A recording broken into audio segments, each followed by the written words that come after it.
Dolla-A-Day, episode 3. I'm Sean Gankars, back with Danny Dines and Jack Flynn. First things first, it's Eat Shit Pick Week. Let's go Mountaineers. Dan, you can back me on that. I wish we had the jersey on, horns stay down. But with that said, first 2 episodes in, we got our draft in. We did quarterbacks last week, and this one may be the most important. This is the skill position, the wide receivers and the running backs. These are the guys you're going to. These are the guys where if you're better than everyone, you're going to win your league, especially when you're looking at those mid to late round guys, your sleepers, your steals. Who's a breakout, win the league for you? Dan, I don't know where Jack went, so I'll go to you first. How are you feeling? I'm feeling. I have my first draft tonight, so I'm feeling a little nervous. I'm not gonna lie. Skill position players are definitely where the leagues are won and lost. You need to have the skill at the starter's position as well as having good depth on your bench. Injuries happen more than ever nowadays, so having that depth is really going to come in handy. You definitely want to build into your bench before you even look into a quarterback. So I'm ready to get into it. Running backs and receivers, most important day. So let's get it. That's it. I see Jack's back. Hopefully his mic can get working, but want to unmute yourself. He's still stuck. Damn it, Jack. Yeah, damn it, Jack. It's all right. We'll get his take. How you feeling, Shawnee? Do you have a draft coming up or anything? I had a draft this past Sunday night, actually, that I feel very good about. Auction league, 12 teams. I love the depth of my team. I'm looking at one or two other teams in the league that I think are the only teams that really match the depth we have. Joe Mixon and Alvin Kamara at running back. I feel very good about that in a 12-team league. PPR league, top it off with the DJ Moore at receiver. Chris Godwin late for a steal. Hopefully he come back healthy. Brandon Cooks as well. I feel good there. So I'll keep you guys posted as that goes along. But Jack, glad to have you back. How you doing, bud? Big week, skill position. You guys missed me?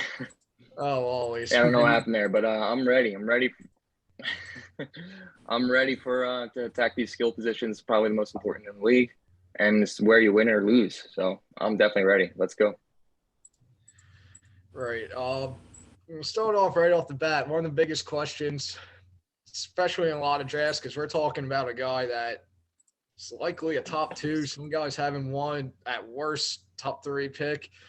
And that's Christian McCaffrey. And the biggest question in a lot of fantasy drafts with a lot of people, especially picking early, is he worth the risk? And I'll just say this right off the bat. I think Jack said it a few episodes ago. If you want to win, you get Christian McCaffrey. Jack, we know our league. We know I'm pick number 4. That's a 2-quarterback league. So we already know Josh Allen and Herbert are going 1 and 2. With the likelihood of Jonathan Taylor going 3, I will tell you right now that I would gladly take Christian McCaffrey at 4. With no hesitation at all. So me personally, I think he's worth the risk.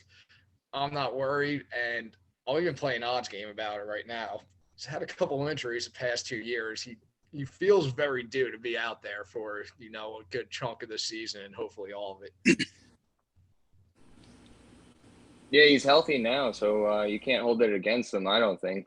Injuries are very unpredictable, and if you're going to hold it against if you're going to hold it against Christian McCaffrey, you're going to have to hold it against guys like Derrick Henry and Saquon and all of that. So I'm not a guy that's going to hold injuries against him. And he's definitely the best player, most points per game. And if he stays out there, you're probably going to win your league.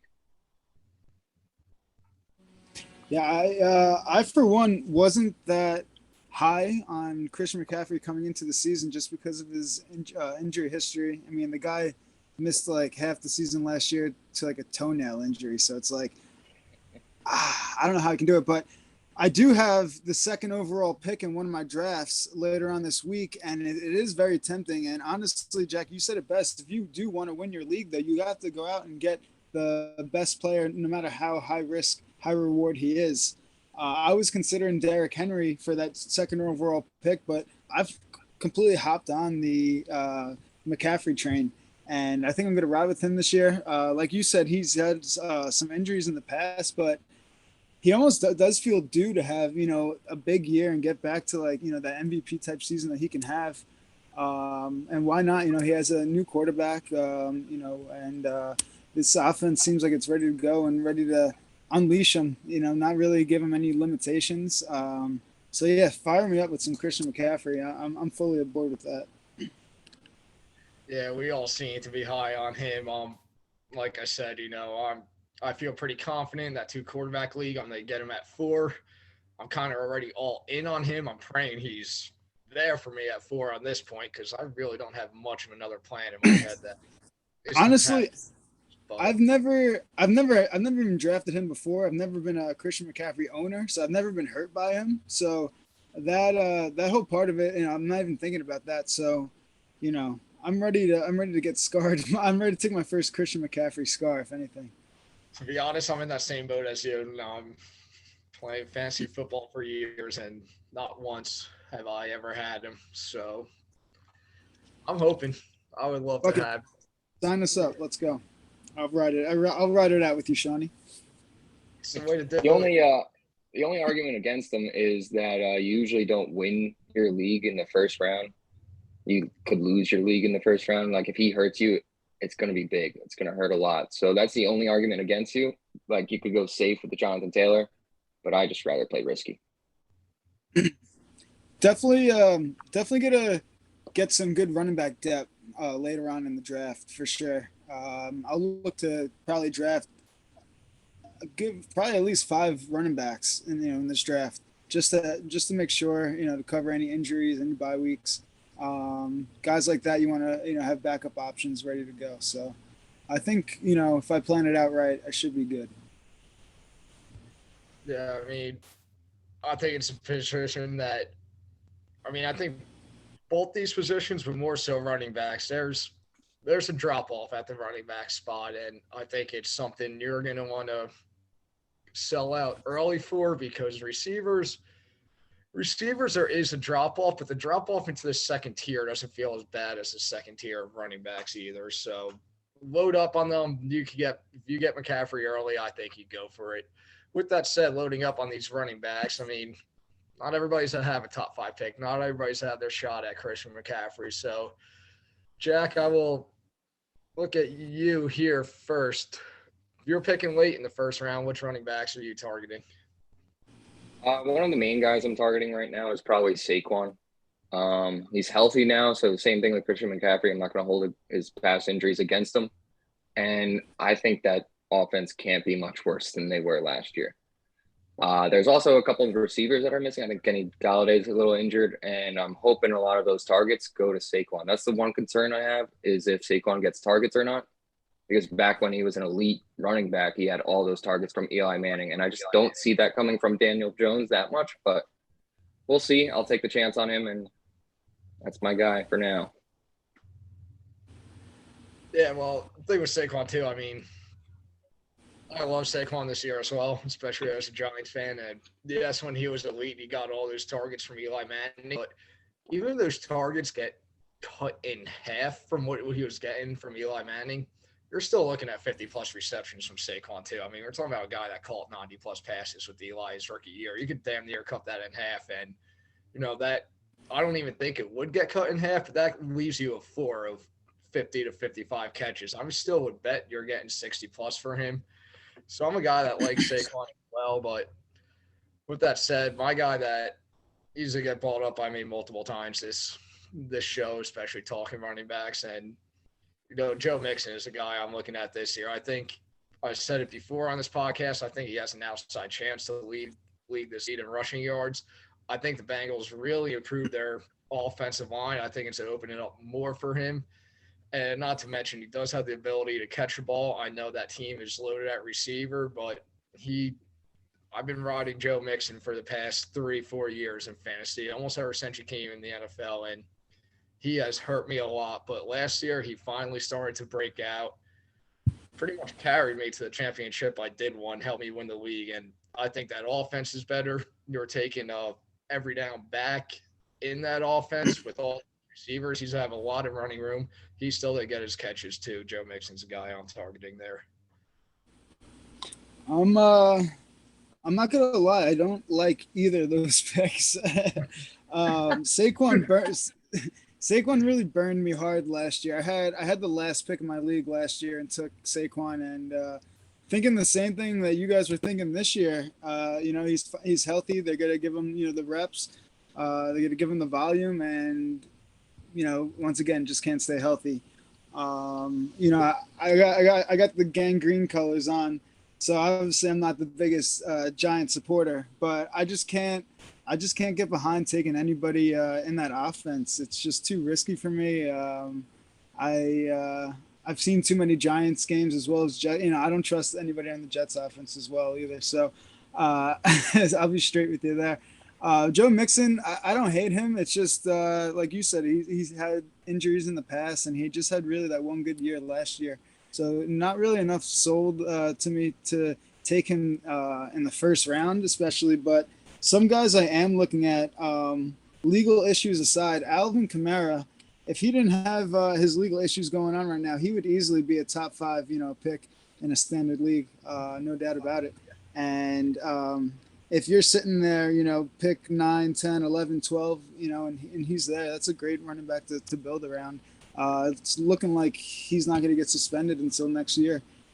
So I don't support anything that he's being accused of course, but hey, the guy knows how to play football. So if Kamara's there, I'm picking 11th in my draft tonight.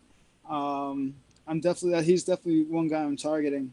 If he's not there, if somebody happens to pick him before me, DeAndre Swift is one guy I recently got excited about, especially when he came out and said that he's aiming to get 1,000 yards both rushing and receiving this year. I love hearing when players hype themselves up. And honestly, the Lions, I've been following them because my buddy of mine has been on like the practice squad there and made the roster last year. So they're a team that has a lot of fight in them, that can give a lot of people problem in the NFC this year, especially with how weak that conference is. So D Swift, and I'll throw in one more running back because I'm surprised nobody said him, and it's Nick Chubb. Nick Chubb's going in some drafts, late third round, which is mind-blowing to me because especially with the team that doesn't have their starting quarterback for the first 11 weeks, they're going to be pretty heavily reliant on the run. Kareem Hunt is in some contract issues as well, so it looks like Nick Chubb's like the main workhorse there. The guy ran for like 1,200,000 yards last year with over 10 touchdowns, and I don't see why he can't do it again. You can argue the receptions won't be there, but as far as carries, he can easily get 300 carries this year. So I would say Alvin Kamara, DeAndre Swift, Nick Chubb, all guys that I'm looking to target late rounds, and I'm definitely looking to double up on my running backs too. First 2 picks. There's a lot of receivers later on in the draft that we can get, so definitely stack up on some running backs early. Yeah, Nick Chubb's actually Nick Chubb's a guy I actually hate this year. I understand his volume's probably going to be very heavy, obviously, especially with the suspension from Deshaun Watson being forced to play Jacoby Brissett for more than a year.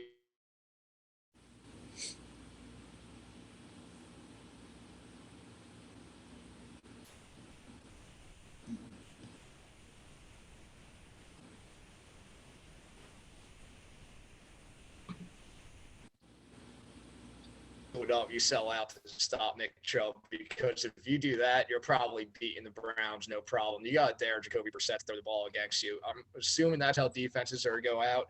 You bring an extra guy up, I don't think there's going to be much room for Nick Chubb to even run the ball this year. So as great of a runner as he's been, as pretty automatic for 1,200 plus yards as he's been, everybody knows he has to get the ball.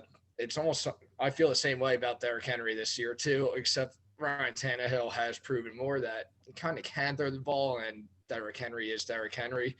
With that said, I don't know how well it's going to work with the Browns and Nick Chubb. I think defense is focused on him, locked down. I don't think he's had much room to run. And then you figure the Browns playing from behind a lot. At that point, Kareem Hunt's catching the ball, getting those check downs. So Chubb is actually a guy I'm out on this year. Very fair, very fair. You just brought my Chubb down, Shawnee. Sorry, bud. Had to say it. What nothing to do with the guy. But all right, Dan. Dan, was this you that thought of this game? You're a fuck, marry, kill here. Oh yeah. I Right. love playing fucking marry, kill. Let's play this for. Assuming you know what fuck, marry, kill is, but let me break this down for you. And we do this with our running backs here. We're talking about, when we bring up fuck, we're talking about a guy that is probably going to do pretty well for us. Not going to rely on him every week, but you have one good night with them. You have the chemistry. Go to the bar. Good You one have night stand. drinks. Maybe call them again for a second or third time, and like a side piece, they come around, and then you got your marry. We're talking, this is the one, you're riding or dying with this person all year. And then when we go to kill, let's talk about, I'm sure there's obviously a lot of late round guys, but we go to kill. We're talking about guys that are probably going the first 2 or 3 rounds in your draft that you want nothing to do. So, Dan, you had the idea here. I'll let you rip this first. Fuck, marry, kill with your running backs. All right. So, oh man. So the guy I'm fucking, the guy I want to fuck is we're going with AJ Dillon. He's a guy that I think can might fall in like into the mid rounds. Aaron Jones is there, sure, but AJ Dillon is going to get just as many carries. Aaron Jones is primarily going to be used in the passing game, while Dillon is going to be the workhorse. So, I mean, all it takes is a small injury to Aaron Jones too, and AJ Dillon is a running back 1 in all leagues. So to have him on my team that I can throw in once in a while on weeks with good matchups and God forbid any injuries to Aaron Jones, AJ Dillon's my guy I want to fuck.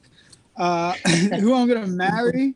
I was just getting into him a little bit. I'm gonna marry Alvin Kamara. If he's there, he's my guy. Like I said, if I'm drafting 11th tonight, and he's as good as a top 5 pick when healthy and on the field. So I'm gonna marry Kamara, and my running back that I'm gonna kill. I hate to say it too, because this guy won me a championship last year, but Najee Harris I'm gonna kill this year. Pittsburgh's just not doing it for me. They have a new quarterback there. They already said they're going to cut back on Najee's volume. I already hear that he's also dealing with an injury during the preseason already. It's just all not good signs for me. I had my fun with him last year. I'll skip out on him this year. Maybe next year we'll give him another shot, but killing Najee. Interesting. Jack, before I let you go, any of those guys on your list? Because there's 2 running backs that I think Dan brought up that need to be talked about, especially from us. One of them being Aaron Jones, because I feel like with the AJ Dillon being there, the presence of him, the threat, obviously he's coming around. Similar to CMC with the injury risk, is Aaron Jones like a guy you guys trust this year? I like Aaron Jones this year mainly because of the no receptions there. Not the no receptions, but the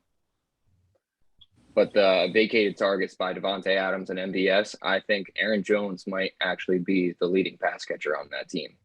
So I actually really like Aaron Jones this year, but I think Aaron Jones and AJ Dillon could actually have a great year together.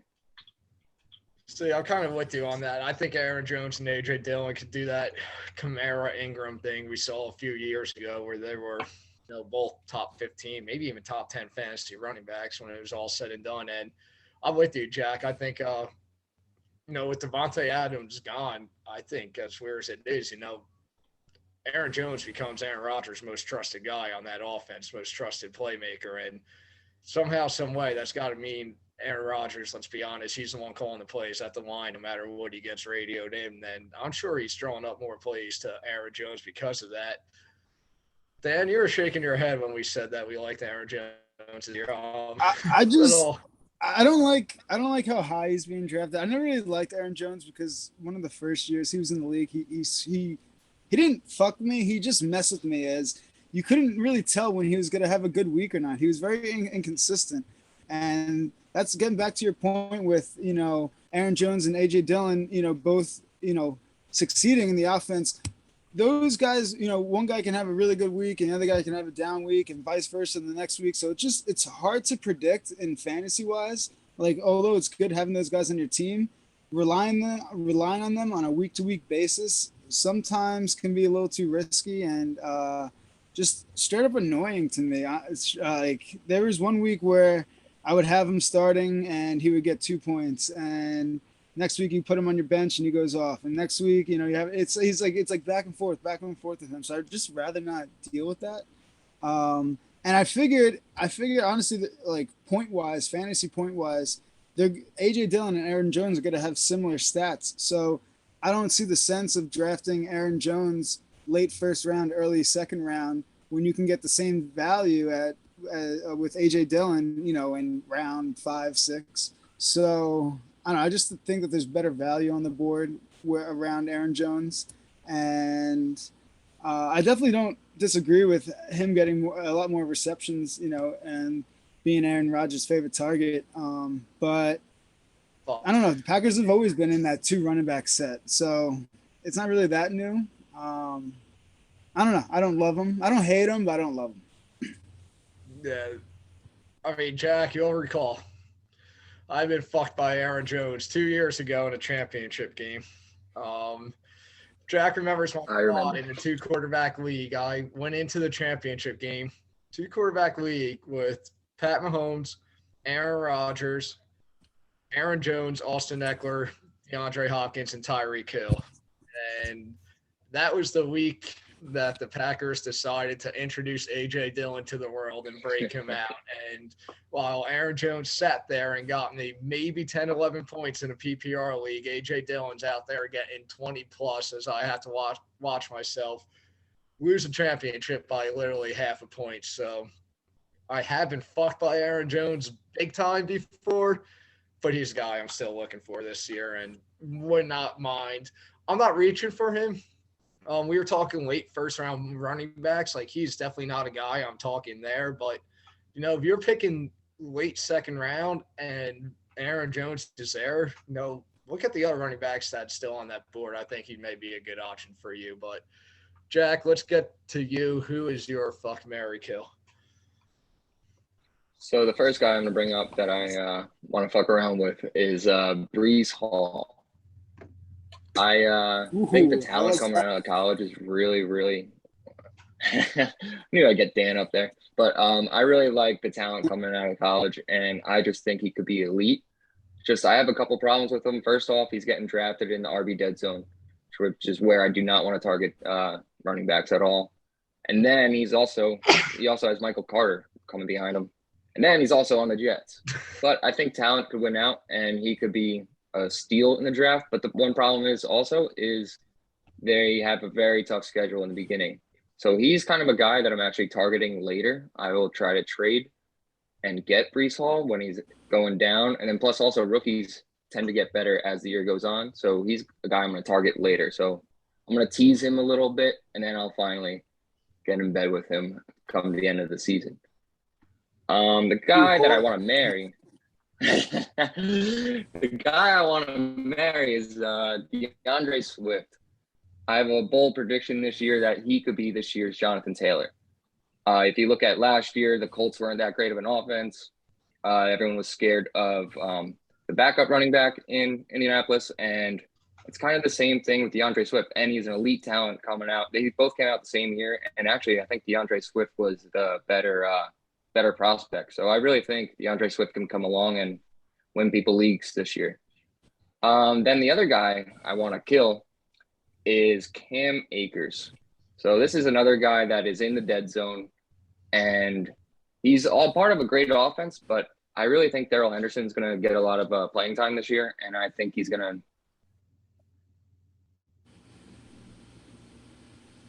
We lose him.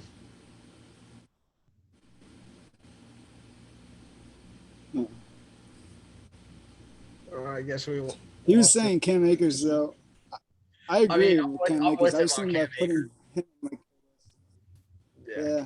It seems like he's already dealing with some injuries, and Sean McVay's already talking up Henderson. So I don't disagree with that at all. I think he's I've spot been on reading there. a lot about McVay and Henderson. And it's funny because you asked me about, you asked me mid-July, late July, when people probably start really looking into fantasy football. Cam Akers was a guy I was not very high on, but a guy I was definitely looking into. But now as the season gets closer, I'm with you guys. Cam Akers is Jack. As we lost, we were just saying we're with you on the Cam Akers thing. No, nobody here wants anything to do with that guy. I don't think he could be trusted. Sean McVay's I even think we get the same. shy. I think you get the same value as Henderson. In late rounds, it's like you might as well draft. It's drafting Cam Akers in the first 6 rounds is just mind blowing. It just doesn't make sense. It's just playing fantasy football wrong. He'll be back. He'll be back. But yeah, no, I But I agree with how it. about I you, can't. Shawnee? What's your? Let's get into your fuck, marry, kill while we're waiting for him to get back in. All right, he should be back in soon. I just re-admitted him, but I like the guys that we've been fucking here as some kind of mid-round targets that we're looking We got into. we got a good taste in guys. We got a really Yeah, good great taste of guys. Every guy that's been fucked, we were talking about mid to late round, probably some value. So I'm going to stick with that vibe, and I'm going to go to Damian Harris in New England. We're talking about a guy, Jack, you may know more than me about this. I'm pretty sure we're talking about a guy that was the top 15 fantasy running back last year. A guy that scored 15 touchdowns low key, and all of a sudden you get the retirement of James White. Everything I'm reading out of that Patriots camp is that, while Damian Harris has, I know Ramondre Stevenson's there. I actually want nothing to do with him now because of Damian Harris. I'm hearing how Damian Harris is slowly turning into a workhorse at that camp. Like, he's running the ball. They're not scared to throw him the football. And he's a guy that you could get, you could draft 2 running backs and still get Damian Harris on your bench. And I think you'll be very happy if you do. So Damian Harris, that's the guy I'm going to fuck. For Mary, I'm going to go back to a guy that I said I'm going to bring up a few times in this podcast. I'm going to Joe Mixon. Dan, I know you're not the biggest fan, but like I said, I'm talking about a guy I'm willing to bet. I already got money in on over his total rushing yards for the season. It's like under 1,100, something stupid. I think you should all hammer that. I think this guy could push 1,500 yards on the ground. This Bengals offense is to be very good. I think there's going to be a handful of games. They're up late too. They're going to hand him the ball to run down that clock late in the fourth quarter. He can pick up chunk yardages there. And when we're talking PPR leagues, he's not going to get you the 80, 90 catches that we've seen from Saquon and McCaffrey in the past on these other running backs. But talking to a guy that could probably push you 50, 55 receptions, another 400 receiving yards, another couple of receiving scores, looking at 15 touchdowns in all on the season. Love Joe Mixon, and my kill, it's been brought up, but I already shitted on him. I want nothing to do with Nick Chubb. As I said, I don't see where he's going to have the room to run. The Browns, as much talent as I think they have, I think they're a struggle with Brissett at quarterback. I think they're going to be playing from behind a lot late in games, which means we're going to see them throwing more than they want. That's going to bring in more Kareem Hunt and everything. And even early when they are running, I don't think there's a lot of room there for Nick Chubb. Look at that division with Brissett at quarterback. I easily take the Bengals and Ravens over them. That's some tough games there. And even the Steelers, while I don't love them, and maybe the Browns can match up with them, it's a defense I don't really trust putting Nick Chubb in against. I just don't like that matchup to begin with. So Nick Chubb is a guy I'm staying away from. Gank, one question on that. What happens if Kareem Hunt gets traded? Does your view change at all? There's Dearness Johnson there. So I still don't, because I haven't seen Nick Chubb. I understand how great of a runner he's been. And, other than maybe Derrick Henry, probably has been the second best, legit runner in football the past couple years. But I just don't trust the room he's going to have to run. And I'm really, no matter what, I'm not banking on him really catching the ball. Talking about a guy that maybe gets one or two a game, most if he's lucky. So he's, even with Hunt gone, he's a guy I'm not looking for. If Hunt gets traded, depending on the team, I may like Hunt more than I like Nick Chubb this year. But I was surprised with your Damon Harris pick, only because kind of like the same reason as I mentioned before. It's just there's that offense. The Patriots offense is just too inconsistent for me. You just don't know who's going to go off what week, especially with the running backs. They like to throw in random guys that you never even heard of and give them 20 carries that will go off for 200 yards and 3 scores, like Brandon Bolden or these just random guys that come out of nowhere. So I don't love the Damon Harris pick, although I have been reading about him. So I agree to disagree. Yeah, I actually like Ramondre Stevenson a little more than Damian Harris, to be honest. yeah, like I said, I know I'm almost happy he seems to be the more popular name in New England because that means, I can almost bank on Harris actually falling to me at the right spot. I would love to see him go off the board first. I think that even buys me more time with Harris because, like I said, this guy, talking about a guy that was top 15 running back, found the end zone 15 times last year. No, I don't even need 15. I think he's a guy you could get, like I said, as your RB3, maybe even RB4, depending how your draft's going. And if he gives you even 10 to 12 touchdowns, I think that's something you sign up for as, a plug and play when your top guys are, on bye weeks, maybe one gets hurt. I would definitely not hate that at all. But Dan, you talked about 2 running backs. There's one more I need to go back to. Already talked about what's his face, Aaron Jones in Green Bay. I think Najee Harris is another big name. There's this one, and there's 2 more big names. So Najee Harris, Jack, I think we need to put a little intake on this. On this set off the bat before I get to you, I side with Dan. I want nothing to do with him. Jack, how our league works. Keeper league. There's a guy 2-3 weeks ago I was talking about seriously considering in the second round just to lock down a potential first-round running back in the second round. But this ankle injury is all of a sudden starting to turn into a bigger mystery than we all know about. And while volume is as safe as a bet as you could get with Najee Harris, even if he loses a little compared to last year, he's still probably going to be top 3 to 5 in touches, carries in the NFL. I still don't trust that Steelers O-line and room for him to run. So, Dan, I'm with you on that. I want nothing to do with Najee Harris. Jack, how are you feeling about him? I was off of him from the beginning, and my main reason is there's no more Big Ben to check the ball down to him.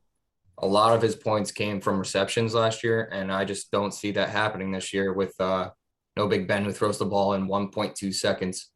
Or now they have probably either Mitch Trubisky or Kenny Pickett, and they both kind of rush the ball. So instead of dumping it off to Najee, they're going to rush the ball a little bit, and that's just going to take points and volume away from Najee, which I think he's also just way too high of a draft pick. Yeah, he's safe with the volume. He'll get the volume, but I don't know. It's not for me. Yeah, Pittsburgh is one of those teams that I just don't trust anybody on their offense, fantasy wise this year. A lot of questions with quarterback, a lot of questions with receivers. I don't really trust owning any receivers on their team, although they have a lot of skill. You don't know what you're going to get out of the quarterback, and the offensive line, like you mentioned, is not the best. If you can't run the ball, you can't throw the ball. So it's just one team that I'm just staying away from in general. Yeah, I kind of agree with that. All right. One last question here before we switch over to the wide receivers here. Always a question, especially when it comes to running backs, a strategy nonetheless when in fantasy football too. You talk all these workhorses, and then there's always the talk of a handcuff, aka that running back's backup.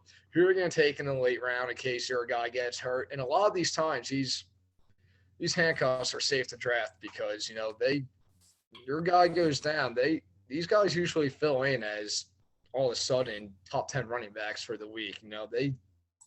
They're able to make it work. And when I look at this, first guy I'm thinking of, Dan, I'm going to go to a guy you love, a guy I love. I'm going to Alvin Kamara, and give me Mark. If you get Alvin Kamara, I think you have to draft Mark Ingram in your league no matter what. I mean, we've already seen this in the past multiple times that if Kamara goes down, it is almost a guarantee that Mark Ingram's still going to give you a top 10 fantasy running back week. You better make sure you have him, and you can confidently put him into your lineup.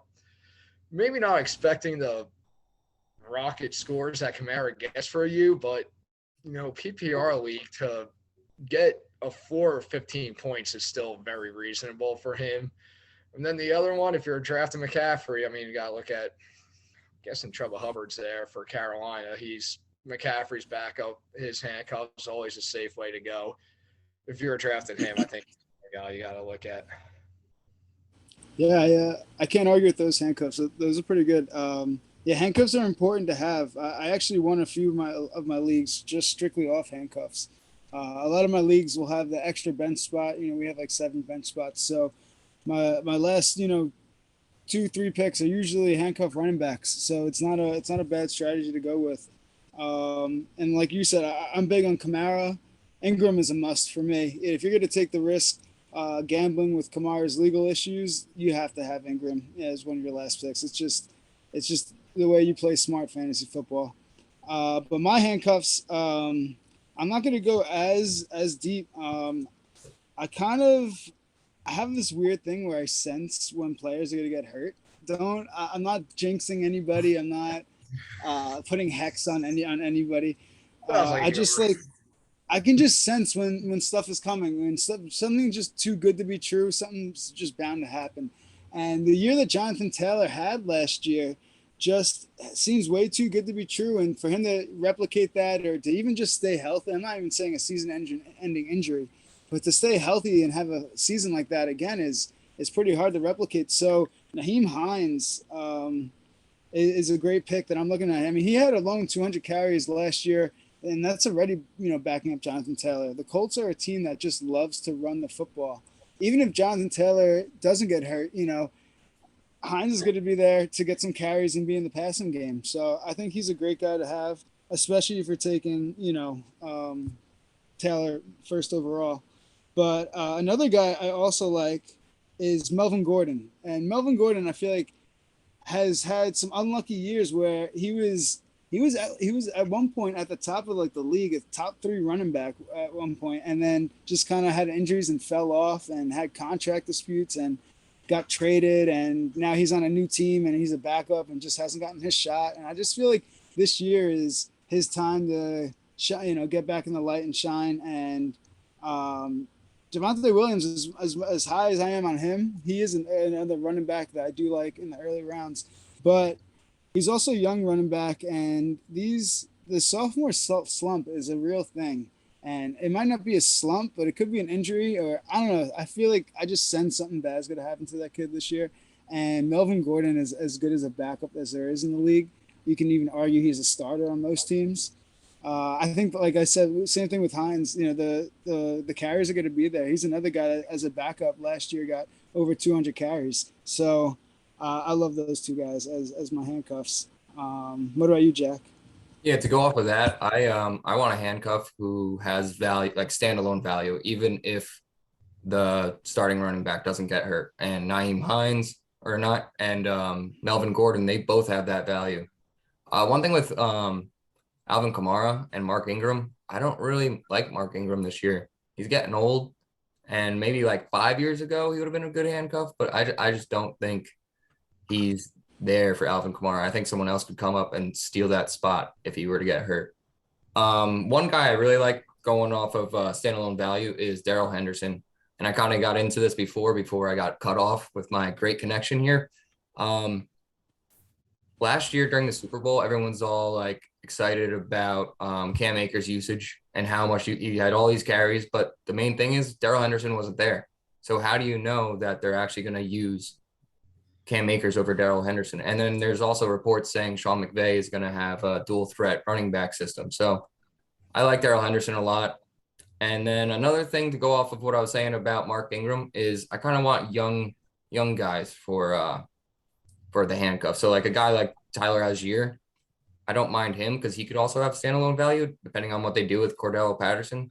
Are they going to put him on as a receiver? Are they going to put him as a running back?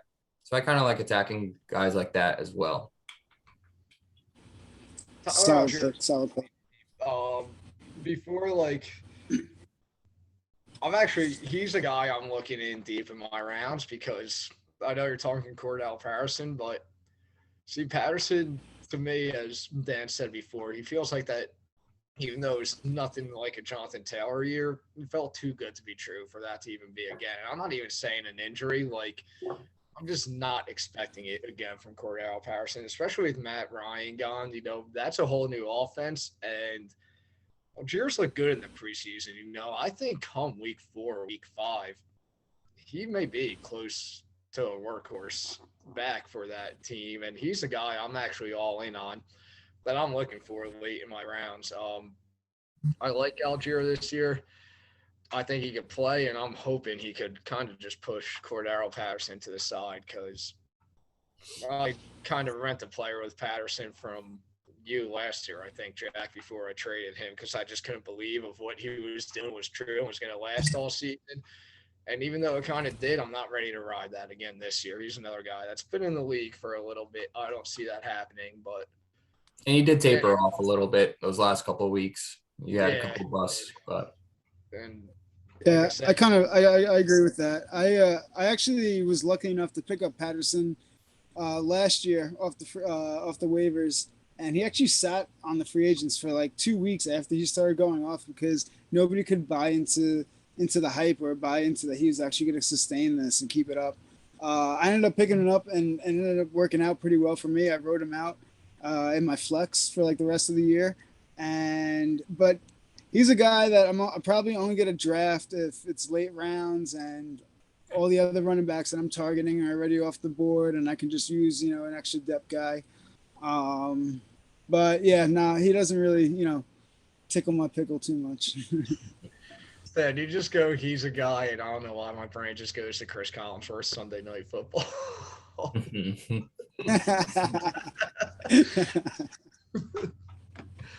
All right. Yeah.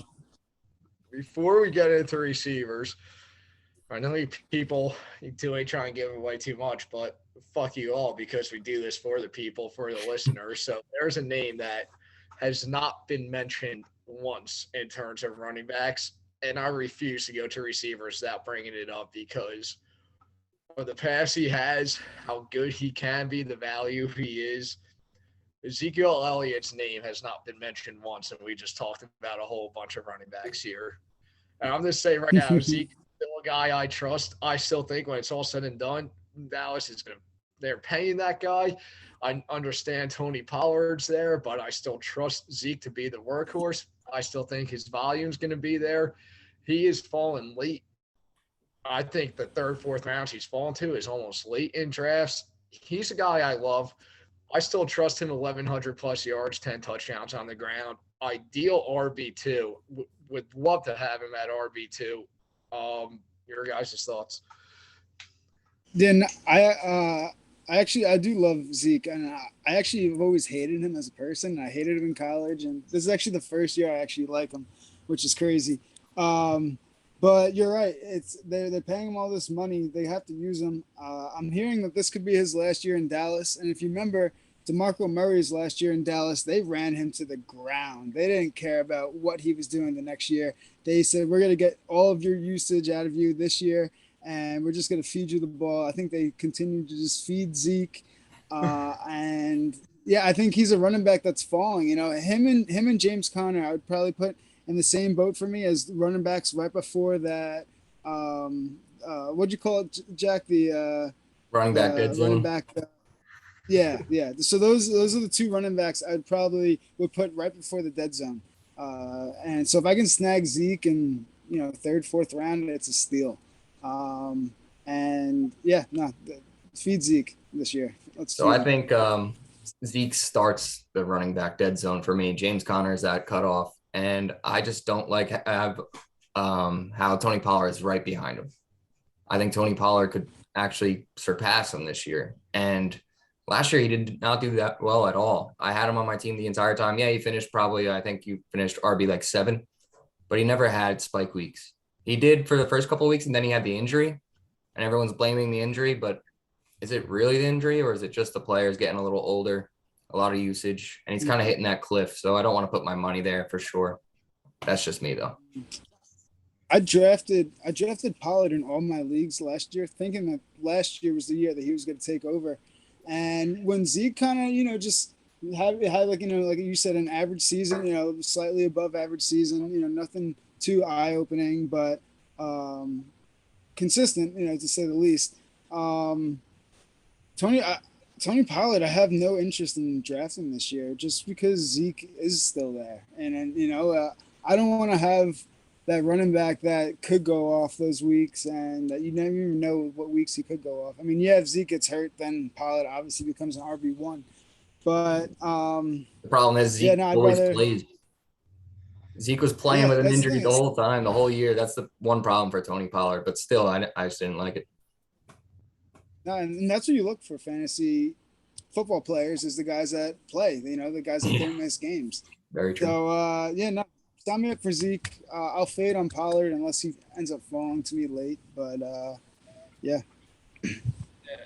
Dad, I wish you didn't bring up that DeMarco Murray thing because I was loving where Zeke was going in drafts. I was ready to reach a few spots for him, not going too crazy.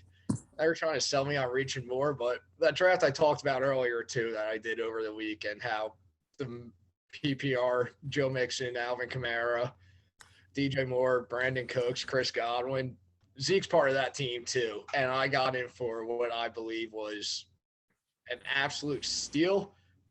I think I got Alvin Kamara for a steal. We're talking about an auction. The guy expected to go for $55, $60. To get him at 47, I already thought I won the draft. And Zeke, who's going for about $25 to get him at 17 or 18, whatever we got him for. I felt very good about that. So he's a guy looking for. I hate that you might make me reach more than I want to for him now that you really got me thinking about it, that DeMarco Murray thing really hit. And what was hilarious is when Dallas sent him to the Eagles and he just shit the bed, but yeah. All right. Let's flip the positions here. There's another skill position we got to get into. Let's talk wide receivers. So we'll start right off the bat. We're talking, first round guys here. I believe all of us, where your standard gun for your running back earlies, but if there's a receiver you're willing to take in the first round, who is it? Dan, I'll go to you.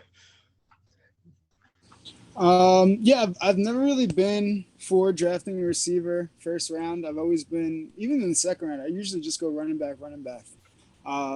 But I was looking at the fantasy stats from last year, and believe it or not, 8 out of the top 15 fantasy players, excluding quarterbacks, of course, were all wide receivers last year, which was actually pretty eye-opening. And then I started doing some mock drafts, and I was seeing, at least five wide receivers going in the first round, and it started making me think like maybe fantasy football's, shifting a little bit, and, it's not your traditional draft a running back first and then build around them. These wide receivers are just as skillful and can put up just as many points as the running backs. If I had to pick one, and who knows, I may be considering it tonight with the 11th pick, depending who gets taken before me. But Justin Jefferson is one guy I think is going to have a huge year. He's talked it up himself that he wants to break records. I think Kirk Cousins is finally ready to at least make an attempt at a Super Bowl run. I think they have the offense to do it. I think their offense is lethal. I think defenders are going to have to worry about defending multiple receivers on that offense. So I'm not really worried about teams locking down Justin Jefferson, especially when you have a run threat like Dalvin Cook in the backfield. He's just a big, lengthy receiver that is going to get his receptions. He's going to get at least 1,000 yards. 1,000 yards is a given. You want to talk, 15,000 yards. That could easily be done too. 15,000 would be impressive. You'd probably win your league. Did I say 15,000? I mean 1,500. No. Roger, get that. But not a lot of people would probably say Jamar Chase, but I think Justin Jefferson's going to take the big leap this year. All right, Yeah. I'll take over this one, and I am wearing the jersey of the guy that I will draft in the first round, Cooper Kupp. He had 1,900 yards last year, and he had 16 touchdowns. If you were to take away all of his touchdowns, he still finishes top 5 receiver. That's how much of an outlier season he had. Jonathan Taylor effect incoming. Yeah, we'll see. But he's just so good and very safe. And he finished insanely good last year, and I see more of the same this year. But there's no change. The only thing that concerns me is Matt Stafford's elbow. I don't know if that's a real thing or what's going on there, but that's the only thing that concerns me with Cooper Kupp. And that's why I actually have Justin Jefferson ahead of Cooper Kupp, literally because of that elbow and that question. But still, Cooper Kupp is the guy. Yeah, I mean, I think you two obviously hit the two obvious, and you guys kind of already covered. I mean, I'm with Dan. Justin Jefferson is my wide receiver 1 in my rankings. He would be the guy I would go first round. I am usually strictly a running back first, no matter what. But then, as you said too, you're picking 11, kind of who's already already, and if Justin Jefferson's there, that's very hard to pass on at that point too, and everything. And Jack, Cooper Kupp is obviously a guy I love, but the Matt Stafford thing is a question. I think that was kind of a thing last year too, and he kind of worked around it. Something to be worried about, yes, for sure, but something that doesn't really concern me too well too, especially Cooper Kupp. He's catching the ball on all different parts of the field. No matter what, Stafford's going to find a way to get him the ball, and he's to get his. But yeah, I'm with Dan. Stafford. Stafford's a gamer. He's. I feel like he's been playing hurt his whole career, and I wouldn't be worried too much about Stafford or anything like that. All solid receivers at the top of the board. But there's 2 guys that I was considering taking in the second round, but they're on new teams, so I don't really know how to evaluate them, to be honest. Tyreek Hill and Devontae Adams, 2 of the top wide receivers in the league, obviously, when they were with their old MVP quarterbacks, Patrick Mahomes and Aaron Rodgers, respectfully. How do you guys feel about them this year? Do you think that they can continue as wide receivers 1s with these new quarterbacks, or do you think they fade off a little bit? Jack, I got this because I'm talking to 2 guys that are totally opposite end of the spectrum for me. So, okay. Go for it. For Devontae Adams, one, he's still a love for me. I mean, I think Devontae Adams is arguably the best route runner in football. He's going to find a way to get open. New quarterback, yes. Let's not forget he played with Derek Carr at Fresno State, so he knows a lot about him still. It's not like it's completely new for Devontae Adams. They have played together at college. They have to have some type of chemistry still. I mean, Derek Carr has turned Hunter Renfrow into borderline all-star last year. And as much as I like Hunter Renfrow and respect him and do think he is arguably a late-round target, I'm not going to call him anything great. All of a sudden, you bring in Devontae Adams, and I think he is arguably the best receiver in football. Like I said, they have played together. I still expect Devontae Adams to easily catch 90-plus passes. I will bet the 100-plus number, too, and everything. I think he could get very similar numbers to what he had with Aaron Rodgers. Still put up his double-digit touchdowns, hit his 1,400 yards. I love everything about Devontae. I trust that him and Carr have some chemistry in the past, probably still have it now. I think it's going to work for them. As for Tyreek Hill, it's not even to do with Tyreek Hill. I just really don't like Tua that much. Although we saw Jalen Waddle catch, borderline 100 passes as a rookie or whatever he did last year with Tua. And with Tyreek Hill's speed and Tua kind of throwing underneath, looking shallow and everything, I'm sure he is to catch a ton of passes too. And I'll probably be wrong about it, but I just can't trust Tua as a quarterback enough to trust Tyreek Hill and put a second-round pick on him, even a third-round pick, when I trust other quarterback and receiver duos more than I trust those two. So Hill's a guy I'm out on. Davante Adams, give me him all day. So I'll get into this. And if you think about the last two receivers, elite receivers that got traded to a new offense, they did very well. That's DeAndre Hopkins when he went to Arizona. He's killed it. And then even Stephon Diggs when he went to Buffalo, he killed it as well. But the main difference between those guys and the guys we're talking about now is the quarterback. The quarterbacks there, it was Josh Allen and Kyler Murray, who are, I like to believe, very good quarterbacks. And now you have Tua and then Derek Carr, who Derek Carr's okay. And then maybe Tua could take that step.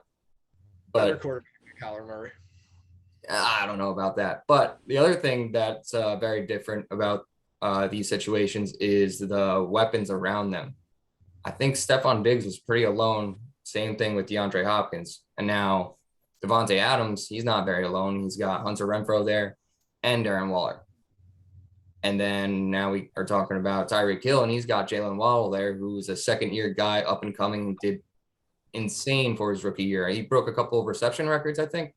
But I'm just staying away from those guys. They're a little risky and not the risk I want to take in the second or third round. I'd rather lean other guys like Gank was saying. Yeah, these guys have been going back and forth on all preseason. Davante Adams was always a guy I thought was good because Aaron Rodgers made him so good. Honestly, if he got traded to any other team, other than a team that he already had chemistry with the quarterback, I would probably say, yeah, absolutely stay away from him. But because there's already that chemistry there and that repetition, I think he's I guess a safe pick. I don't know if I would risk a first-round pick or a second-round pick. He would have to definitely fall to me. I would definitely probably look to take a running back before I take one of those receivers. Tyreek Hill, I love Tyreek Hill. I hate the Dolphins though. And I kind of agree with Jack though. There's a lot of guys in that offense. Tua, I'm not 100% sold on him. I know this is his make or break year. They invested a lot in him, but they also could have had Justin Herbert. Let's not forget that too. So, can you imagine that offense with Justin Herbert instead of Tua? So, I probably will stay away from both of these guys, but I don't hate both of them. That being said, they would have to be.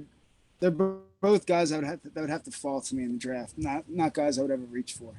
Yeah, they're getting drafted too high for me. I'd rather go running backs to that area or quarterbacks if we're talking 2 quarterback leagues.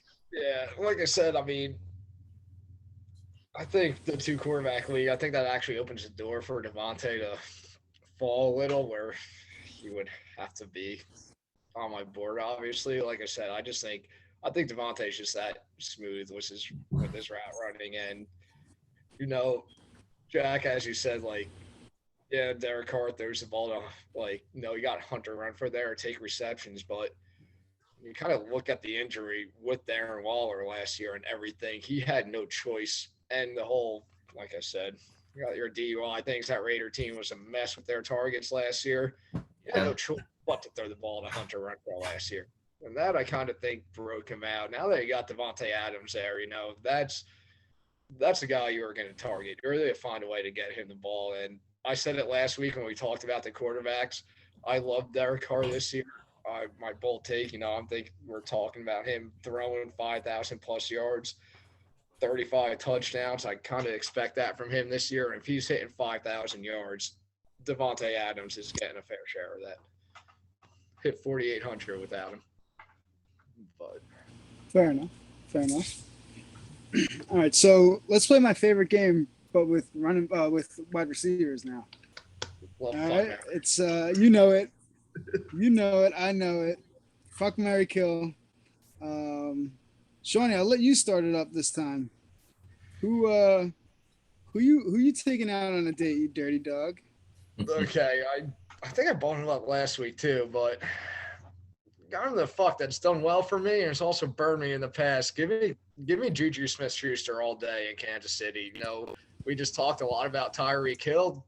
not being in Kansas City, somebody there has to take his spot. And talking a guy that's kind of been hurt and everything, but he's healthy again. I mentioned it last week. When his rookie year, first couple of years, when he was healthy and Ben could actually still somewhat throw a football, he was a wide receiver you wanted on your fantasy team. Now that he has Mahomes throwing him the ball, again, I think that he's a guy that could probably put up similar numbers to what he was doing a couple years ago. So give me Juju Smith-Schuster all day. It turns Shawnee likes to fuck the millennials. Mm-hmm.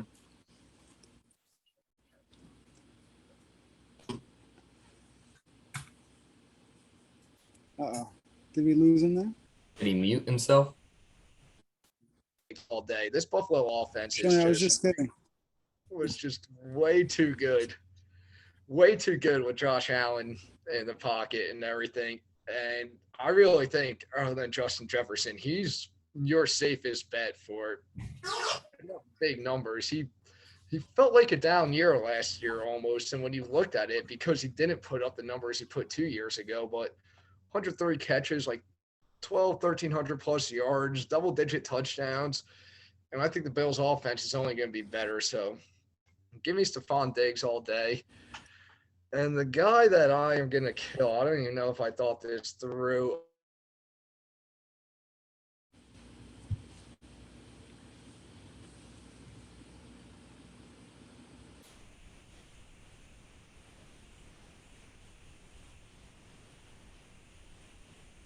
If you're a league, that may burn me because I'm sure they'll find a way to get receptions. But as long as Tua is in the pocket, I don't trust that offense enough or team enough. I got another guy on my mind, too, that I almost said that it's also with the new team, but I'll let you guys go through yours before I bring it up. And I'll let you go first because I kind of want to go off of what you were saying. Yeah, so I'm fucking is Alan Lazard. I've been high on this guy all preseason. I think he can easily be a top 10 receiver in the league this year. Nobody knows about a receiver until Aaron Rodgers makes him into a receiver. So he's going to be arguably his top target, probably with Aaron Jones right up there. And I think Alan Lazard, he's getting drafted late in 8th, 9th round. And I might even reach for him as far as 6th round, to be honest. I like him that much. So maybe I might fuck him a few times this year. But the guy I'm marrying is a guy that I'm going to reach for a little bit earlier, and that's Courtland Sutton. I think with Russell Wilson, Courtland Sutton can be the DK Metcalf of the Broncos. And I was reading that every time Russell Wilson just needs a quick pass, a quick target, Sutton's the first guy he looks for. So I love to hear that. I do love Jerry Jeudy on the other side of Sutton too, but I think Sutton's just that bigger receiver that's going to be the go-to guy in that offense. And the guy I'm killing, who I know you guys love, which is why I want to kill him even more, and that's Michael Pittman Jr. I think where this guy's getting drafted is absurd. This guy, I've been doing mock drafts where he's going, late second, early third round, before guys like Keenan Allen, before guys like AJ Brown, before guys like who else did he go before? It blows my mind because in my mind the Colts still don't have a quarterback. Yeah, they have a guy that's Matt Ryan who's safe, but this guy's not going to be throwing 4,000 or 5,000 yards around. Let me ask you something. Look at Michael Pittman's season last year. You're telling me he's worse off with Matt Ryan than Carson Wentz? Yes. I'm not buying into anybody in that Colts offense except for Jonathan Taylor. I don't trust anybody. I don't trust anybody. And Michael Pittman, he's not a wide receiver one. He's still not a wide receiver one. You're telling me you'd rather have Pittman over Keenan Allen? I would. No, I have Keenan Allen higher in my rankings, but there's a lot of Pittman's like number 9 or 10 in my rankings. Keenan Allen and Mike Evans, guys around him are above him. But I'd rather Michael Pittman than Tyreek Hill. That's insane. That's insane. That blows my mind. Just because, and I'm not even talking about like who their quarterbacks are or what team they're on, but like if you just look, like just do the eye test and look at I them, think you can there's tell who the better receiver is. Balled out with Carson Wentz last year. Matthew Ryan, I still think is very good. I think he's a big time upgrade from Wentz and everything. We're talking about a Colts O-line that's arguably one of the best in football. Their defense is so underrated. The Colts are the biggest Super Bowl sleeper in the NFL that nobody's talking about this year because they play in such a cake division too. They're going to run away with that division, no problems asked. So they go 6-0, maybe 5-1, maybe Tennessee gets them at home. But like you said, if they're going to be so good, how many games are they going to have big leads and then just run out the ball? How many times is Matt Ryan actually going to be throwing the ball in a game? I think he's going to be more of a quarterback that they brought in to be a game manager and to not just and to be smart and not turn the ball over. I think that they're going to be safe. I think they're going to be. I think they're going to play very reservedly, and I just think. He just doesn't excite me. I guess I'm more killing his draft position than the player himself. I just don't like where he's being drafted. I wouldn't touch him in the first 4 rounds. I just don't. Nothing is sexy about him. Nothing is. He just doesn't do it for me. And I hope I have people like you in my league that reach for him in the 2nd and 3rd round because it's just a player I don't have to worry about. And just I'll be happy when my guys are there when my turn comes around. And Michael Pittman is not. I don't need Pittman in the 2nd or 3rd round. I get him in the 4th, and I'm very happy with that. That's only a 2-quarterback league, in late 4th, 5th round, I can like respect. It's just it pissed me off seeing him go so high with like off of I just don't see it. Off of 1 year. If you're gonna tell me, yeah, he had a good year last year. I pray that you're going against Michael Pittman week 1. My only question is, what if eliminated from the what if the Colts throw more? If the Colts throw more, Michael Pittman is gonna skyrocket. But this isn't a Michael Pittman podcast, so I'm gonna go into my. Do they still have T.Y. Hilton? Is T.Y. Hilton still on the Colts? Even on team. That's the thing too. Does Matt Ryan actually hurt Jonathan Taylor? So you can't trust Wentz, but you can't trust Matt Ryan to throw the ball. We haven't even seen the true Pittman yet. He was very good last year. All right, Jack, I'll let you your fuck, marry, kill. There's gonna be a lot of Michael Pittman talk throughout this whole season now. It's very true. It's gonna be an ongoing thing. But okay, the guy I want to fuck around with is Hollywood. Hollywood Brown is going to start off the season very, very hot without Hopkins there. And that's why I kind of just want to fuck around with him. So he's the guy I'm not going to be flirting with at first. I'm going to just hit him and then leave him. So maybe I could trade him after he does very well. That's kind of the plan. But then the main guy I want to marry is Mike Williams. So to go off of what Dan was saying about Cortland Sutton, what the 2 main guys who won your league last year for receivers were Cooper Kupp and Deebo Samuel. What did those guys have in common? They were in ambiguous receiver groups. So you didn't know who the guy was going to be there. For Cooper Kupp, you thought it might have been Robert Woods. He was actually getting drafted right ahead of him. For Deebo, there was Brandon Ayuk, who's actually getting drafted ahead of him. Now, these guys, you don't know if it's going to be Cortland Sutton or Jerry Jeudy. So I'm pretty high on Cortland Sutton. And then, so Judy's an okay pick for you, Gank. But then my guy is Mike Williams, and I think he could surpass the hell's his name, Keenan Allen this year. And he's just got more of the touchdown and the better targets that I want. So I think he could actually be this year's Deebo Samuel.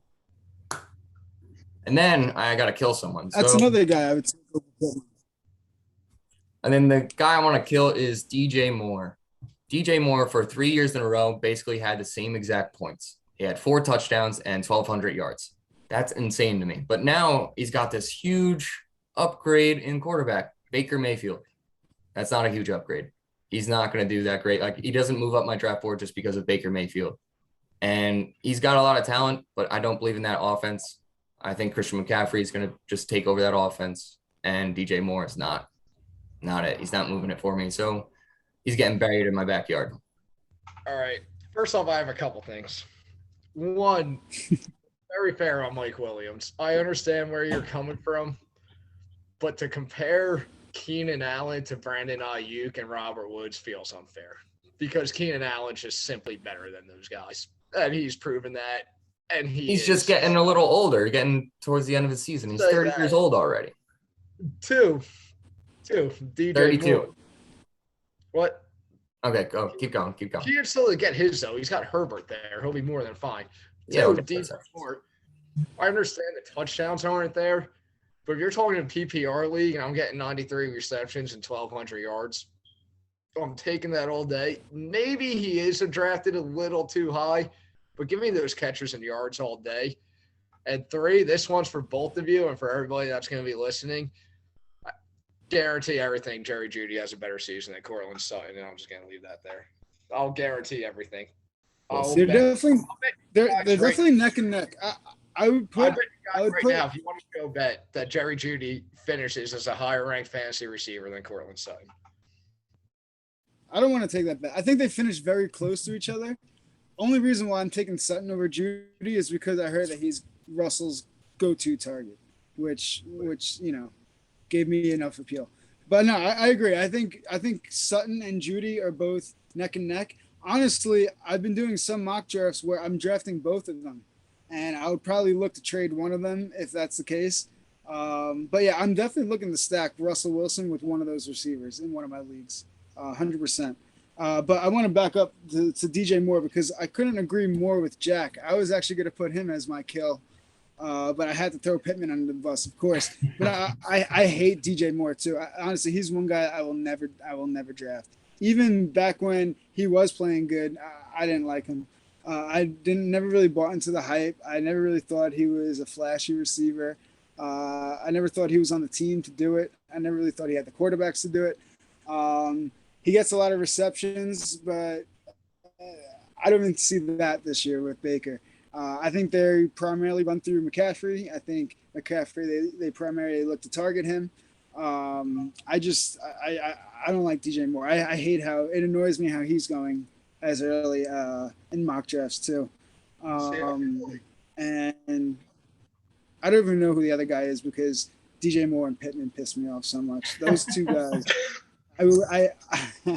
I swear, if they end up going off this year, I will eat my words. But stay away, my friends. See, I feel like DJ Moore's actually almost fallen to his spot because, he's right after your Pittmans or Keenan Allens or Evans. And I think, like I said, I think he's almost fallen to a spot where, probably already have a receiver there by that point. Once you're getting him, especially PPR league as your wide receiver too, you're looking at 90+ catches and 1,300 yards. Yes, the touchdowns ain't there, but Julio Jones never scored touchdowns either, but you're always fucking drafting him. And for what, 9-10 more catches and 200 more yards that he averaged a season than what DJ Moore does too.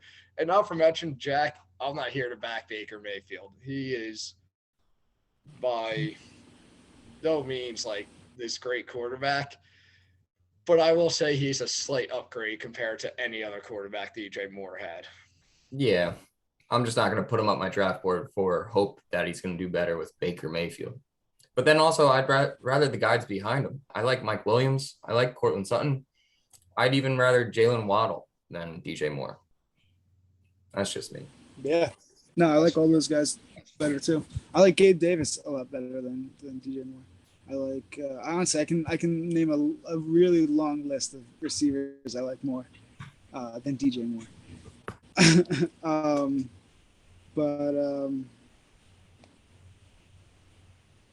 Yeah. Did we finish the fuck, marry, kill? Yeah, we did. Jack was last to go. Oh, man, all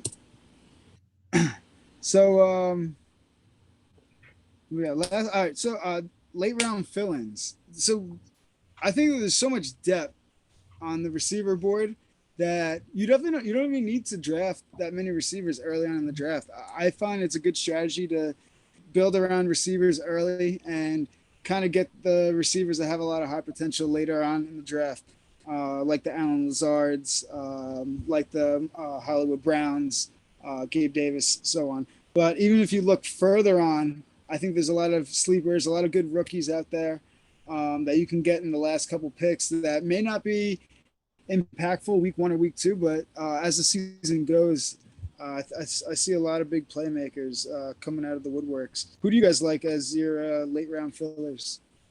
I'll go first on this one. I have a group of guys that are all kind of like the same. It's kind of like a handcuff almost, but with value, with standalone value.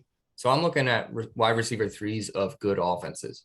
So there's Tyler Boyd, Isaiah McKenzie, and then I had another guy, but I'm just going to go off of those two for right now. Isaiah McKenzie is going to be playing out of the slot. Hopefully he's competing with Jameson Crowder, but to be attached to the offense of Buffalo, he's just going to do so well. This is kind of going off of Gabe Davis. And say one of those guys get hurt, Gabe Davis or Stephon Diggs, his value just shoots up. And that's the same thing with Tyler Boyd. And those are guys that I'm kind of attacking in the back of my rounds. And then I think you just mentioned Joshua Palmer, but he's in the same value. Third receiver on great offense. So that's one thing I'm attacking at the end of my rounds. Yeah, a guy I'm looking for, and call me a little biased, but take it as you will. And hopefully he could stay healthy. And like I said, we're talking late round guys, flyers. If it doesn't work out, fucking drop and pick up someone else. But Kadarius Toney with the Giants and Daniel Jones last year. I knew year. you were going to say it. I knew you were going to go. He had some big games. I mean, he had multiple, 9 catches, 90-plus yard games. And now you bring in the Kansas City Chiefs passing coordinator, bring in a new coach in Brian Dable, and, we're talking about a guy that has the speed, can run routes. Why can't they look at him as – I hate to compare it to him because he's not going to be him, but even if he's half of him, why can't they, try to make him kind of what Tyreek Hill was? And if they could get that out of him as a late-round flyer, you really get some numbers. And, I'm not saying this guy's a breakout player going to blow it off the wall, but, you find the right matchup and he stays healthy. He's proven last year he's had some big games. If he stays healthy, I think he can do it again, especially with the right coaching there for him. He definitely has the talent, being that I live in New York, he definitely made a name for himself here quick. A lot of people were talking about him, saying that he could be the next Tyreek Hill or a player of, that sort of talent. And it seemed like everybody here liked him except for the New York Giants. They didn't really – he had one game where he, broke out and then, they just stopped giving him the ball. They stopped drawing up plays for him. So I hope you're right where – maybe the new coaches can draw something up for him and make something happen, because he definitely has a lot of talent that shouldn't get wasted. But as far as my feelings, kind of like how Jack was saying, these wide receivers threes on teams that have powerful offenses, good quarterbacks that can put up points. I have Joshua Palmer up there as well. God forbid an injury to Keenan Allen or Mike Williams, Josh Palmer becomes a top 15 receiver in my mind. He already had some glimpses last year when players went down. Even as a third receiver, I like him with value in that offense when everybody's healthy. And another receiver that's really similar to him, I put in the exact same boat as KJ Osborne on the Vikings. It's kind of the same thing. He's right behind Jefferson and Adam Thielen, but he's right there. If injury happens or anything, he's a guy that already gets playing time, and he's a guy I can see, being a top 20 receiver. God forbid anything happens. But those are definitely two guys that I'm willing to take some late round chances with and leave on my bench for a couple weeks to see what happens. I don't hate any of them. All right, another name. Similar to Zeke, I think. Coming off injuries, Chris Godwin, a guy you guys look for this year. I don't know what to do about Chris Godwin at all. So many question marks around There's him. a whole boat of like. Yeah, I Is just it don't weird? Is know. it like there's this whole boat of receivers that are not old, but like just slightly past their prime that are coming off of injury or that are suspended. Like I would say, Michael Thomas. yeah, Michael Thomas, D Hops, Chris Godwin. These are all guys that were getting drafted in the top 2 rounds at one point. So if they're healthy and you can snag them late, even if I feel like it's low risk, high reward type thing. If you happen to draft, I mean, Chris Godwin's coming off of an ACL injury. He seems to be doing all right, and it seems like these ACL injuries nowadays, like players come back strong, and He is 26. He's 26. He's still in his prime. He'll bounce back fine, and he is playing with Tom Brady, who's likely in his last year, and Tom Brady's going out with a bang. So, I honestly never draft Julio Jones either, but I even have some interest in him this year, just because the Bucks are slim on the position, and if he happens to stay healthy, you can get him in the 14th round probably. I mean, So what? Give it a chance. You want to do a Tom Brady, Julio Jones thing. I mean, let's go back to 2007 after Randy Moss fell off for a little bit. And all of a sudden, Tom Brady gave him. It's crazy. These old players, man, they have just enough left in the tank, and they all want to give it one more shot. So it's like why not? Why not I took the risk on Julio Jones last year when he was at Tennessee. I drafted him late, not too late, but I got him late where a point where I was comfortable with. He didn't do anything. I was okay, and of course he didn't do anything, but I drop him and you pick somebody else up and you move on. But like I said, in these late round fillers, it's the risk is very low, no matter who you're taking. But if we're throwing out other names, this Chief offense intrigues me a lot, and it seems to be there's a lot of names up there, and it seems like they don't really know who their top 3 receivers are still.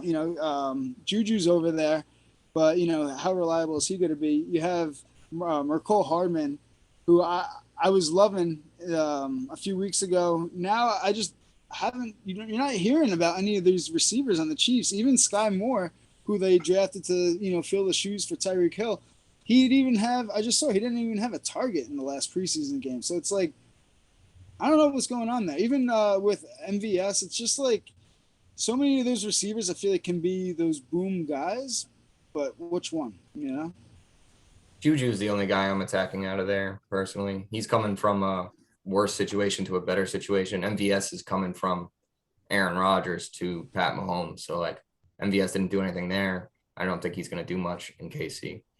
Juju's the only guy I'm attacking. Better spot on the depth chart in Kansas City. With that said, it's funny. Sky Moore was a guy that I was interested in, but, as the season gets closer, I'm almost in the same boat as Jack here. If I don't get Juju, I don't see myself getting any Chief receiver. Sky Moore would be the only one. And because of the name, because of the team he's on, being a rookie and everything, I would only take Sky Moore maybe in the last 2 rounds, but he's a rookie. I was going to say, it's like a last round pick. Probably not going to be there for me, so I doubt I got him. One thing I don't like about drafting rookies is you got to keep them on your bench because you can't really tell if they're going to be good or not the first week. I'd rather draft Mecole Hardman and see what he does first week, and then say he has some usage, and I'll keep him. If he doesn't have usage, I could cut him and get the next guy. That's the way to go. All right, boys. I don't. I know you got a draft coming up. So I know you got. I got a draft coming up. So now I have a question. So we're talking about these late round fillers, and one team that's literally hasn't been brought up by any of us since we started this podcast is the Jacksonville Jaguars, and this is a team that invested a lot of money into the receiving core this offseason, and I'm kind of intrigued to take one of their receivers, but I don't know who. I mean, they got Christian Kirk, they got Marvin Jones.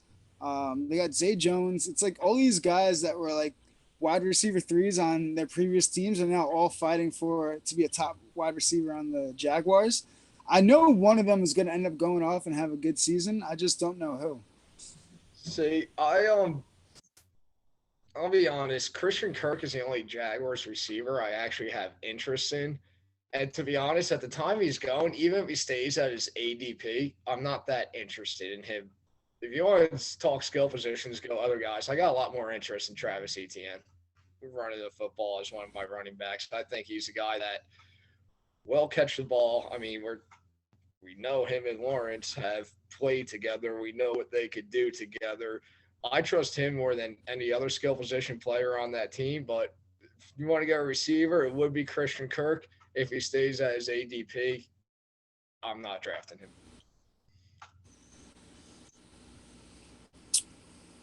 No, I'm with that. All right, last question, then we'll wrap it up. One rookie wide receiver you have your eye on.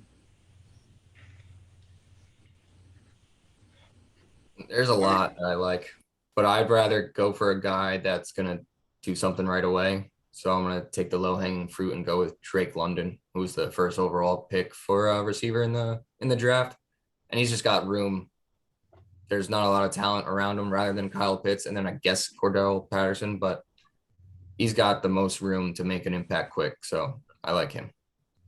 Yeah, I mean, I've always been a big Garrett Wilson guy, but I'll go to New Orleans and roll the dice with Chris Olave. I mean, we have seen Jameis have 5,000-yard seasons before. And I'm not counting on Michael Thomas being Michael Thomas again, but he is coming back. And, you know, if he come back and still be somewhat of a decent player, Jameis could kind of still throw the ball somewhat.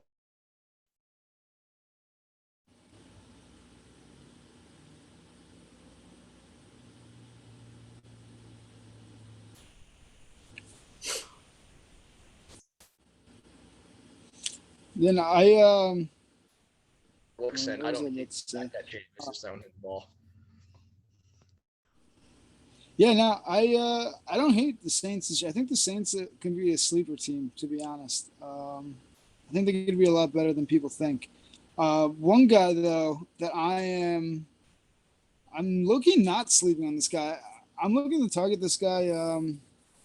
He's a rookie, but he's right now he's plugged in as a starter. I just looked it up to double check, and they have him as wide receiver too, which is kind of crazy. Jalen Tolbert on the Cowboys, the rookie receiver. You know, Amari Cooper's gone now, so there's a lot of room over there for another wide receiver. You know, for Dak Prescott to emerge, and this kid has been seen to be turning some heads during the preseason.